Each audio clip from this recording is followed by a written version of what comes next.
கிட்டத்தட்ட ஈரான் கிட்ட வந்து இன்னி தேதிக்கு 3500 பேலிஸ்டிக் மிசைல்ஸ் இருக்குது. அவங்க வச்சிருக்கிறது 3500 பேலிஸ்டிக் மிசைல்ஸ்.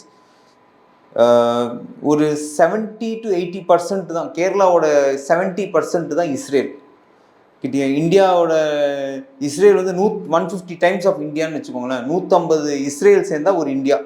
அப்போது இஸ்ரேல் வந்து எந்த அளவுக்கு குட்டியாக இருக்குன்னு பாருங்கள். கேரளாவோட 70%, 60 to 70% தான் இஸ்ரேல். பாப்புலேஷன் 86 லட்சம் தான். ஸோ இப்போ என்ன பண்ணியிருக்காங்க இன்னைக்கு காலத்தால் என்ன ஈரான் பண்ணுற ஒரு பெரிய மேஜர் ப்ராப்ளம் என்னென்னா, அவங்க வந்து மிலிட்ரி சைட்ஸை டார்கெட் பண்ணி அடிக்க மாட்டேங்கிறாங்க. அவங்க லாஸ்ட் இப்போ நேற்றுக்கு பீர் ஷபான்னு ஒரு இடத்துல சொரோக்கோ ஹாஸ்பிட்டல் அடித்தானுங்க.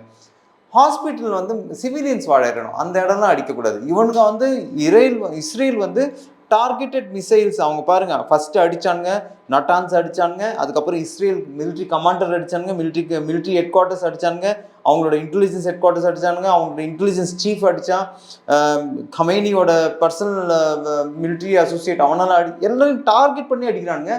ப்ளஸ் மிலிட்ரி சைட்ஸ் தான் அடிக்கிறானுங்க. அவங்களோட மிசைல் லான்ச்சஸ் அடிச்சானுங்க, ரடார் யூனிட்ஸ் அடிச்சானுங்க, எல்லாமே அடிச்சானுங்க இஸ்ரேல். ஆனால் ஈரான் என்ன பண்ணானுங்க, சிவிலியன்ஸ் டார்கெட் பண்ணி அடிக்கிறாங்க.